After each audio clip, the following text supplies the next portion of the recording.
to thank the organizers of this small conference, the organizers from GE, Professor Archana Gupta, Sarojji, Rajivji, and other organizers from our department who gave me this opportunity to make this presentation.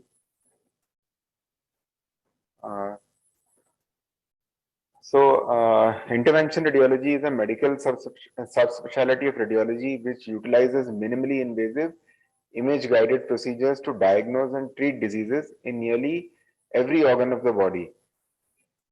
So the concept behind IR is to diagnose and treat patients, but we use minimally invasive techniques. So what a surgeon would do by, say, opening the abdomen, we can achieve that by minimally invasive techniques. By saying that, I mean by giving a small nick. For example, you have a abscess in the liver.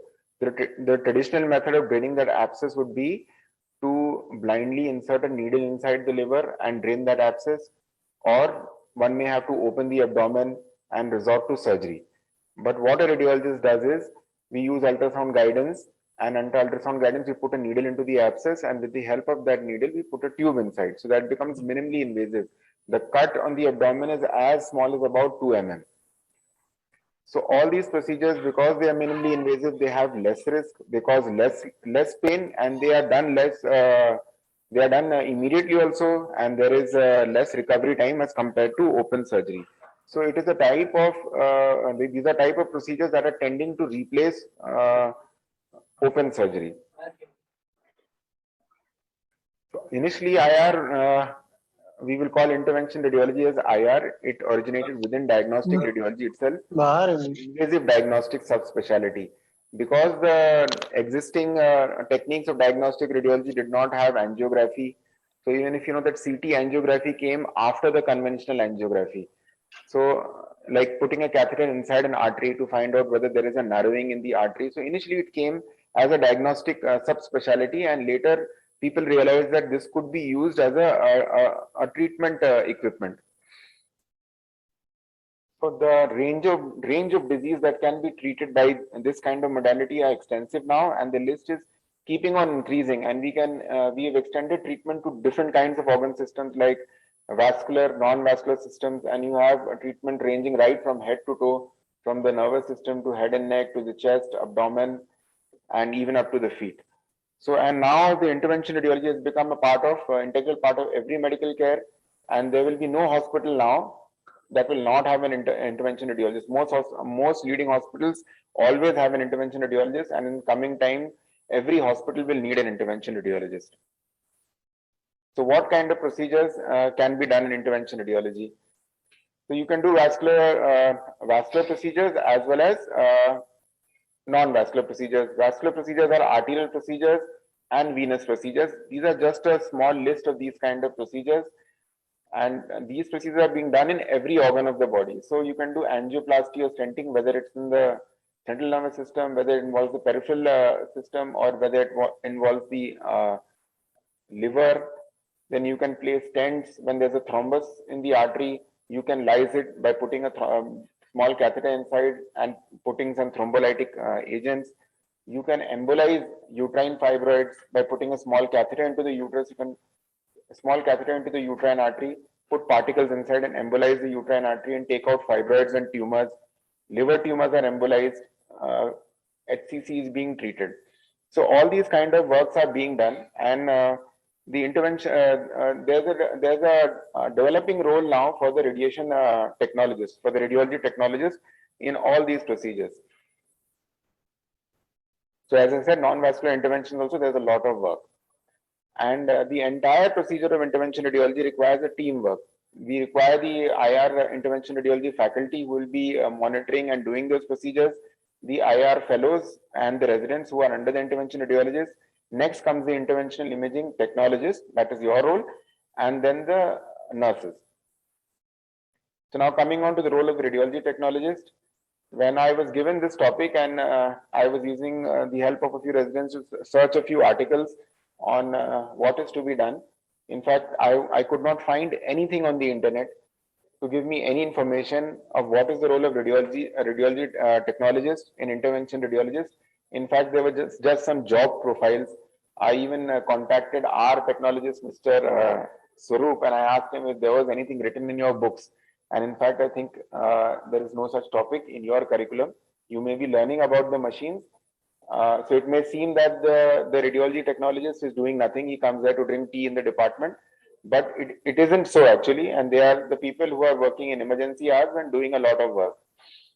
So I have just shortlisted the goals of radiology technologists in the intervention radiology department, and it starts right from patient care. So the radiology technologist is not like the routine person who's doing diagnostic imaging. He is the person who is actively involved in patient care. He has to prepare the site before the procedure. He has to schedule the procedure. That means he checks what are the procedures to be done on that particular day. He has to check whether the inventory required for that procedure, the materials like catheters, tubes, stents, whatever is required is available in the hospital store or not. He has to take care of radiation protection for himself as well as the staff in the department and faculty. He has to manage the equipment. Whatever equipment is there in the radiology department, for example, the C-arm, the DSA machines, the ultrasound machine, he has to be responsible for managing those equipment, and he also has to assist the intervention radiology at times when there is less staff, and most of them are quite capable. They develop this capability working with the intervention radiologist over time. Then the important part is he's also responsible for collecting data, storage, collecting the data, that is the images that are obtained during the radiological procedure. He has to collect those images and record them, edit them and record them, save them in CTs or upload them on the packs. And he has to be involved as a leader in the area where he manages his junior colleagues as well as the staff in that area of the department, and he has to develop also himself as a professional. So I'll just come to each part in short because there's not much data available. Go to patient care. So this is our junior technologist, Mr. Rohit. So he is here talking to a patient's attendant, and what he is doing now, the patient has given him his file. He will check the patient's details. He will check the name, age, sex, and he will check what procedure has to be performed on this patient. He will check the investigations because any intervention procedure will require checking of coagulation parameters. We just cannot take any patient on the table without knowing what investigations are done, or there might be some kind of complications. They have to check his coagulation parameters, particularly the platelet count. You have to check his PT, that is the prothrombin time, activated partial thromboplastin time. These should be within normal limits for most procedures. And if they are abnormal, you have to inform the radiologist that he has an abnormal bleeding or clotting test, and let the radiologist decide whether he can do the procedure or not do the procedure. Check for viral markers because there will be a lot of blood leaking all around. So you should always check for viral markers. Somebody can get infected. If a patient is hepatitis, HIV or HCV infected, we should wear standard protective equipment, and he should inform the radiologist, and everybody in the treating room should be wearing those standard equipment with double gloves, and you have the HIV kits available in our hospital stores. He is the person, or he or she is the person who is effectively, he communicates with the patients, with the nursing staff in the department, and he also communicates with the radiologist who is doing those procedures. So when a patient comes into the department, he will communicate with the attendants. The attendant will inform him this procedure has to be done. So he will tell there is this radiologist now, that some work is going on, wait some time, we will take you next, this is your schedule. And he will tell him if the patient's attendant asks him what are the complications, to whatever knowledge he has. Of course, they have some knowledge, they have learned basic anatomy, and they are seeing the procedures. They can tell the relative of the patient that what complications are expected. So he has to get the consent sheet signed. This is an example of a consent sheet that was available in our department.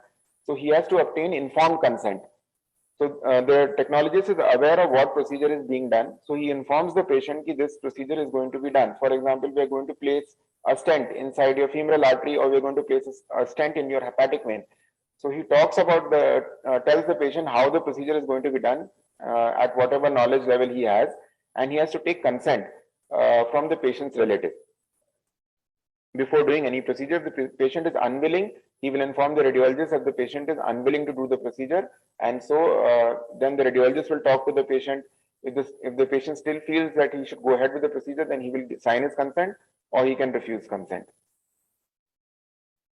Then he has to have expert knowledge of radiology equipment. Whatever equipment is there in that area of the department, he should have expert knowledge of it. So if you have a C-arm, say you have a DSA, you have an ultrasound machine there, you have monitoring equipment like ECG monitors, or you have pressure monitoring lines, he should be aware of those equipment, and he should have knowledge of how to use those equipment.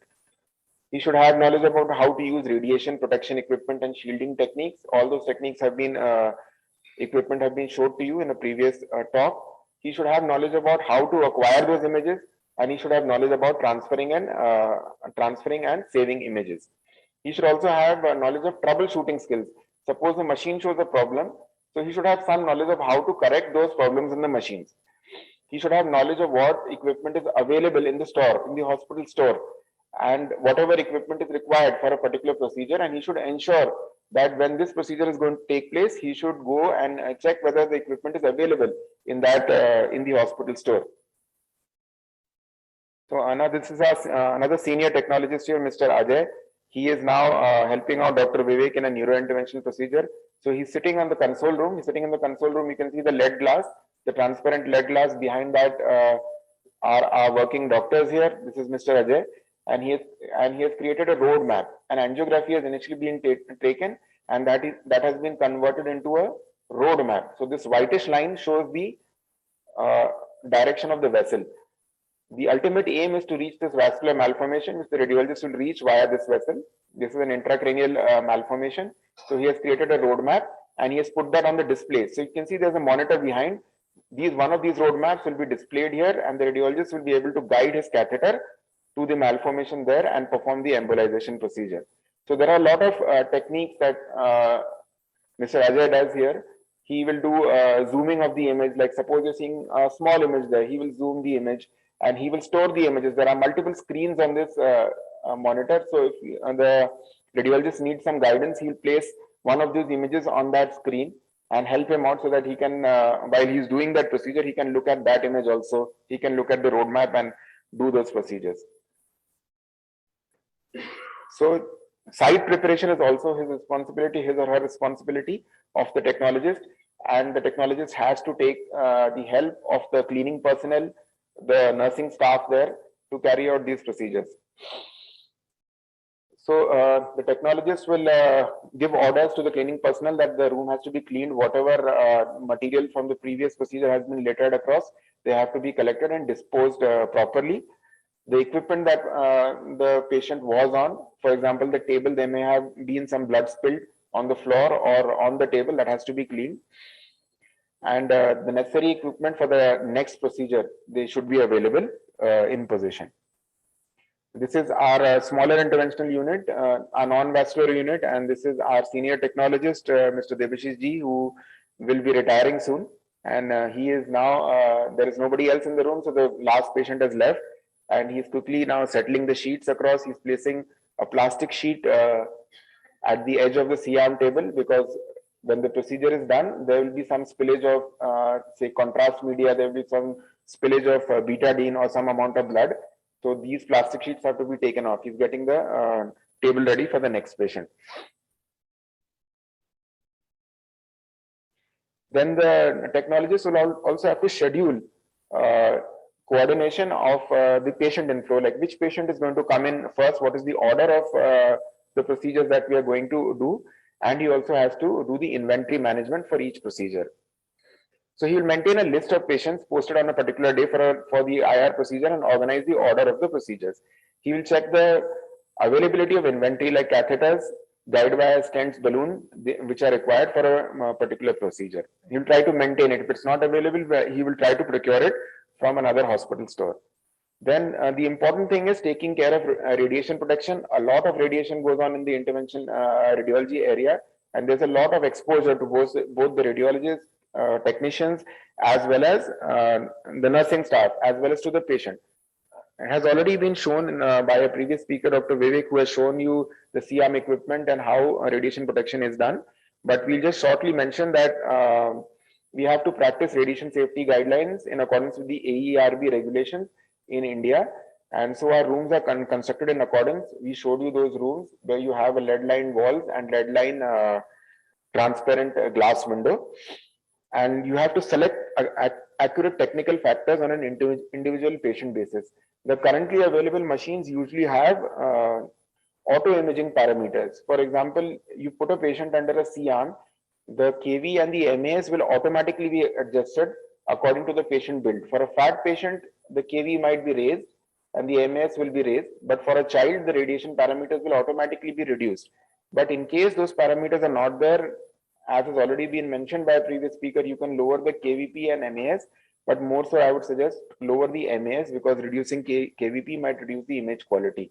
So if you have a thin build patient, reduce the MAS, and particularly in CT guided interventions where you normally run your CTs on a 120 kVp and 200 MAS, that's where you should reduce the CT. If you want to reduce the radiation dose, reduce the MAS to around 100 MAS. KVP you can decide later whether you need to decrease it or not. Again, once again, you have to provide radiation to the patient and the doctor as low as reasonably achievable. So this image was shown to you before. Once again, I'm just trying to show you that bring the II very close. This is a flat panel detector. Previously, we used to have IIs which were rounded in shape. Bring it as close to the patient because this will reduce scatter radiation. Remember, the X-ray tube is below the patient. So the rays come in through here, and this is the receiving flat panel detector. So if it becomes very close, the rays will be cut off right here. If you lift it higher, the rays will scatter further. They go in a cone beam kind of situation. So if you lift your IIT higher, the cone beam rays will extend outside this limit. So the nearer it is, it gets intercepted. Remember, the cone is narrower below and it's wider on top. So if you bring your IITV closer, the scatter radiation will be largely cut out. Put this lead shield in front of the radiologist. That will protect him from getting radiation from this side, and there might be a shield here which you can turn towards the radiologist that will prevent X-rays coming directly from the X-ray tube towards his legs. And things like collimation we will show you. Okay. And you can, the radiologist also has, the technologist also has to ensure that the person who's doing the intervention procedure is wearing adequate safety equipment. If he is not wearing, he should tell him that he should wear it and provide him with those. So this is once again Devashish ji, who is standing at one edge of the table and trying to collimate a picture. If you see the left hand, right hand image, at least the left side image here, you can see here that the hand of the operator is coming in the field of view, and there's mild collimation. So Devashish ji has pressed a button and he's increased the collimation and asked the radiologist, move your hand slightly out. You're getting radiated. So he stands at this edge of the table, and whatever lifting up, raising the table height and turning the C-arm around, this is where the radiologist, the technologist stands and tries to help out during the procedure.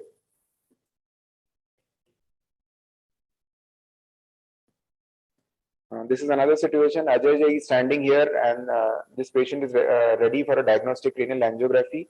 He has brought the transparent lead shielding in front of, adjacent to the flat panel detector, where the radiologist, behind this, the radiologist will stand and do the angiography via this catheter in the thigh.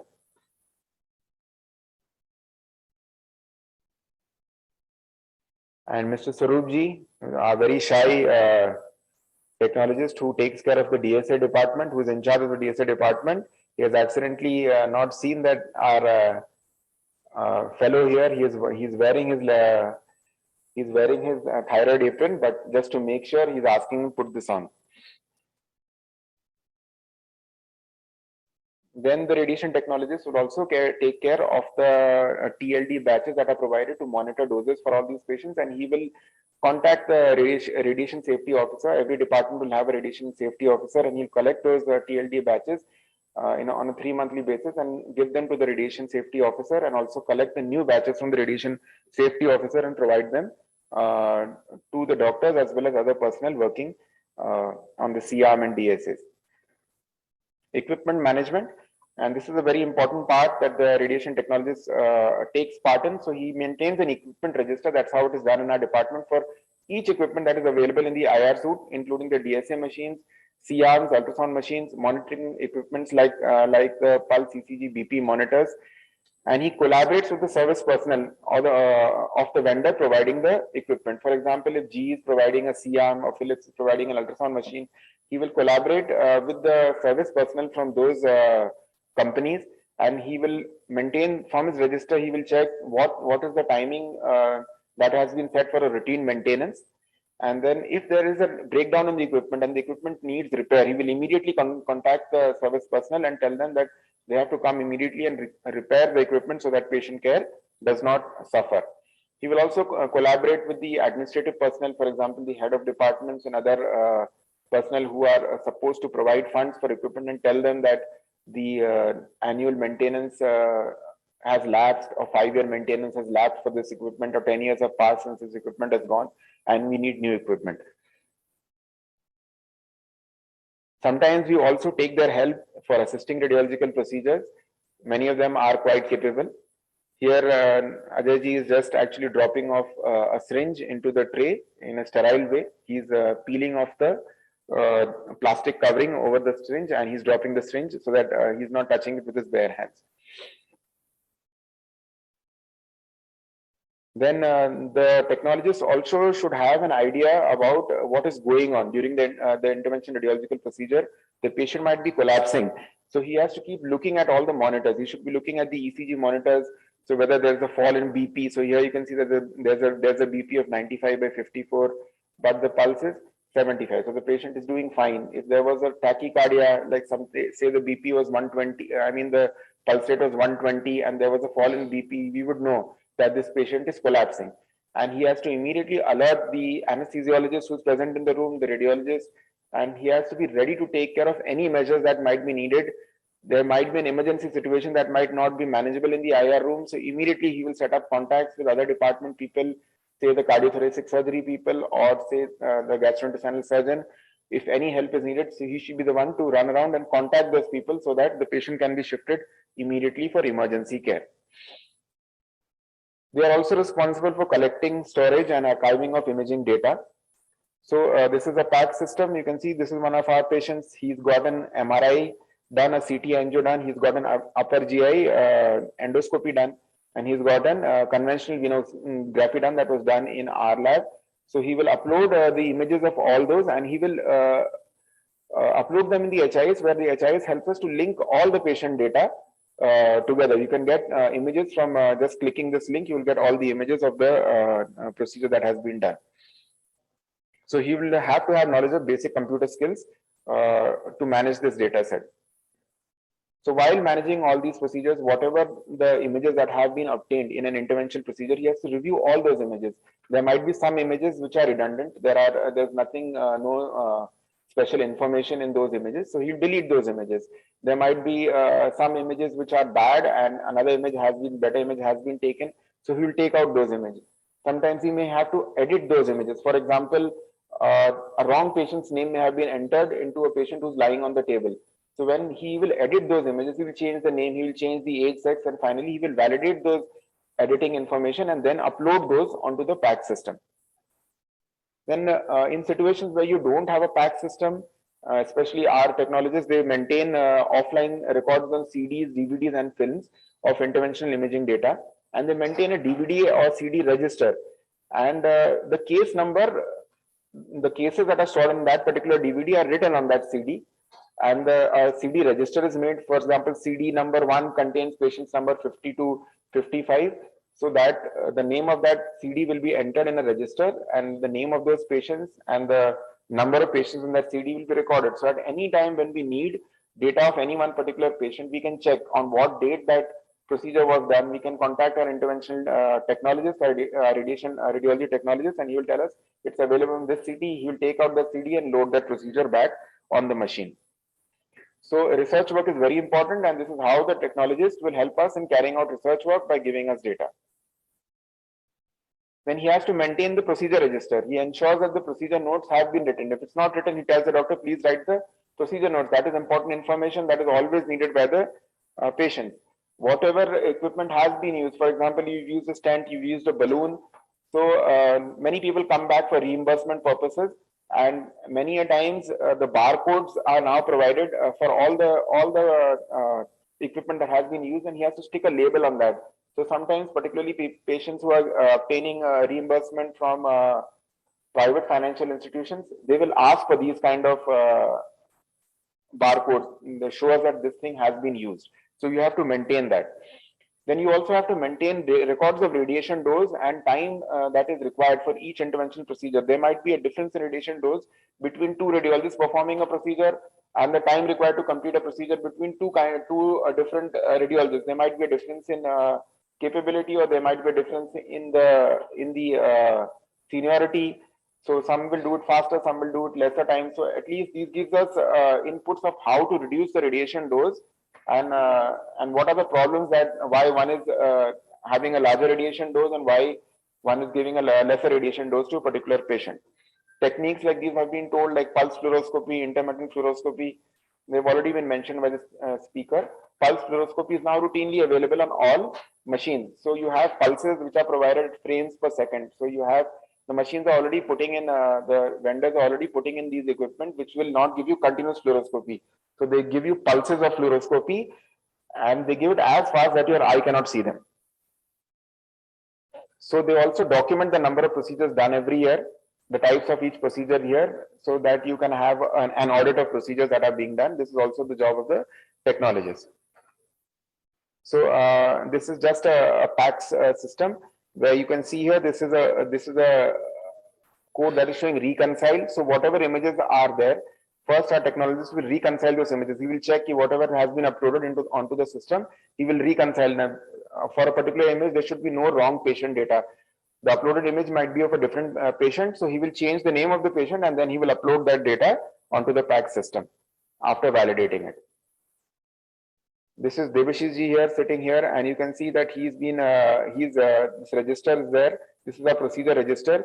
The notes have been written, and these are few barcodes of the material, the stents that have been used. He stuck those labels, so in case any patient needs them for his insurance purposes, he can get them at a later on date.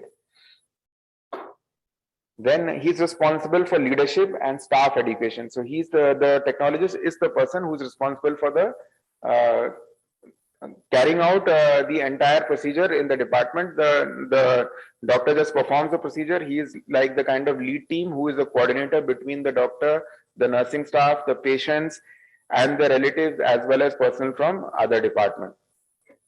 So in conjunction with the doctors, he will support the development and achievement of organizational goals and objectives. For example, you may have an objective that we need to finish our work from start at 9 p.m. and 9 a.m. and finish the work at 5 p.m. So what are the reasons that are causing a delay in achieving this task? He has to bring those points out to the doctor and to the institution, and measures have to be taken on how to get this job done, work collectively and get this objective achieved. Then to solve problems that are happening in the interventional department. For example, we have sometimes a problem that there is no cleaning personnel in the department after 5 p.m. So there's a lot of rubbish collecting on the floor in the intervention radiology department. So the technologist is the person who's supposed to communicate with the administrative professionals and ask them that we need a cleaning personnel at night also, and get those things done. Then he has to also prepare registers for on-call technologists. So Mr. Swaroop is our senior technologist. He is the person who maintains the on-call registers for all other technologists. So a technologist has to be available at all times, at whenever time, at whatever time is needed. So radiologists will come on call at say 3 a.m. in the morning. So we should have a technologist on duty. Also, again, maintain and control the supply of equipment inventory, as I said. Again, he should maintain and provide a model of actually appropriate behavior. So appropriate behavior is very important, and he should be a model for appropriate behavior. Rather than doctors talking directly to the patients, he should be the model who should be providing interface communication between patients, their relatives, doctors, and the nursing staff. And this will help to maintain a constructive, positive working relationship. And he should share the responsibility for ensuring a safe therapeutic environment for patients, their families, the visitors, and the staff. Again, he can assist in planning, planning to modify policies, and he can say he can provide inputs for modification of procedures. He can provide inputs to consultants about his junior staff and requirement of additional staff as and when required. Then another small things he has to take care of whenever there is a new fellow coming into the department or a new consultant even coming into the department. He should tell them how scrubbing has to be done before they get inside the radiology suite.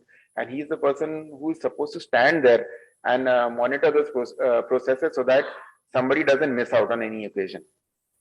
Then they also have to be consider their own professional development. So from time to time, they must attend continuing education programs, and they must be aware of what new technology is coming and how to manage that technology. So how to become a radiology technologist? So you need, in India, you need to have a 10+2 qualification with science subjects from a recognized university. And then what we normally have is a BSc 3-year course in radiography from a recognized university or institution, or you can do a diploma that is a 2 years course in radiology techniques from a recognized institution. Thank you.